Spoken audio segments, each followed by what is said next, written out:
শুভ অপরাহ্ন। গতকাল আমার ফেস দেখে সময় বলতেছিল আরাম লাগছে তোমার ফেস। তাই হ্যাঁ, আসেন দেখিনি রহস্যটা কি, আসলে এত আরাম লাগছিল কেন আমার ফেসকে। এই সেই রহস্য। জীবনে প্রথম আমি এই ফেসিয়াল মাস্ক ইউজ করলাম। আমি এর আগে কখনো করিনি। একটা শপে গেছি, শপে গিয়ে দেখলাম এই ফেসিয়াল মাস্কটা হাইড্রেট করে ফেস, তো নিয়ে নিলাম। দেখে মনে হলো অথেন্টিক। নানটিং করার পরে বুঝতে পারলাম, খুলতেই পারতেছিলাম না। প্রোডাক্টটা চাইনিজ প্রোডাক্ট, অথেন্টিক প্রোডাক্ট, এইটুকু আমি শিওর হয়ে ইউজ করতেছি। অবশেষে কোনো রকমে নিজের ফেসের সাথে ফিট করিয়েছি। এবার এই মাস্কটা পরে মাথার মধ্যে বুদ্ধি আসছে, ছেলেদের কাছে যাবো, দেখি ওদের কি রিয়াকশন হয় আমাকে দেখে, ভয় পাই কিনা আদৌ।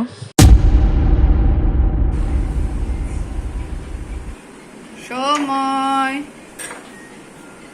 ওরে আরে আরে তুই কি করছো? এই তুই কি করছো? ও তো শুধু তাকিয়েই আছে। মিতা কি করছো? বুঝতে পেরেছে এটা আমি। আরে তাড়াতাড়ি করো।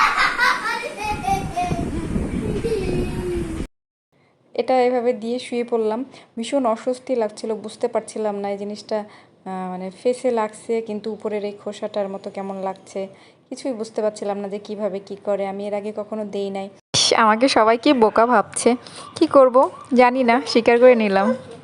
এদিকে আমি ওইভাবে শুয়ে আছি আর আমাকে দেখছে ওরা দুইজনেই, তাকিয়ে তাকিয়ে দেখতেছে। ওকে ডাকলাম যে আমার কাছে একটু আসো, ও চলে গেল, আসলো না। ও বুঝতে পারছে আমি মা, কিন্তু ভয় পাচ্ছে বা ওর অস্বস্তি হচ্ছে আমাকে দেখে। ছোটজনকে বলতেছে বড়জন যে ভয় পেও না, এটা আমাদেরই মা, ওকে বোঝাচ্ছে। আবার আমার দিকে তাকিয়ে আছে, ও বুঝতে পারছে না। এদিকে আমিও ভীষণ অস্বস্তিতে আছি, মুখটার উপরে কীরকম করে লাগিয়েছি বুঝে উঠতে পারছিলাম না এটা আসলে কি। পরে দেখি হালকা করে উপরের যে মোটা প্রলেপটা সেটা হচ্ছে খুলে আসতেছে, তখন বুঝতে পারলাম আচ্ছা এটা খুলে ফেলতে হবে। হ্যাঁ, তারপরে যে নিচের যে সুন্দর আস্তরণটা থাকবে ওইটা অ্যাকচুয়ালি ফেসে থাকবে। হ্যাঁ, এটা আমি পরে রিয়ালাইজ করছি। পরে এই যে পরে ঠিকঠাক করে নিলাম। কি ভীষণ বোকা মনে হচ্ছে আমাকে, তাই না? ফার্স্ট টাইম, হতেই পারে, ইটস ওকে। যাই হোক, পরে বুঝতে পেরেছি, এভাবে দিয়ে রাখলাম। অনেকক্ষণ যাবত দিয়ে রাখছি, অনেকক্ষণ, 20 মিনিট। এই বাচ্চা কাচ্চাদের সাথে আসলে কতক্ষণই বা দেওয়া যায়, আমার জানাও নেই কতক্ষণ দেওয়া যায়। আর ওখানকার ইনস্ট্রাকশানগুলো লেখা আছে কোরিয়ান ভাষায়, কোরিয়ান না চাইনিজ জানি না, তো বুঝে উঠতে পারছিলাম না ঠিক কীভাবে কতক্ষণ রাখবো। এমনি আন্দাজ মতো ইউজ করলাম। ওরা এখন খুশি, আমাকে বোঝা যাচ্ছে হ্যাঁ এটা মা, সেজন্য আর ভয় পাচ্ছে না ছোটোজন। এবার মাছটা খোলার পর অনেকটাই জেলগুলো আমার ফেসে মানে শুকিয়ে গেছে, খুবই হালকা হালকা একটু লেগে আছে ভেতরে। এই যে আমার ফেসে এখনও জেলগুলো লেগে আছে, আমি ভাবলাম মুখটা ধুয়ে ফেলি।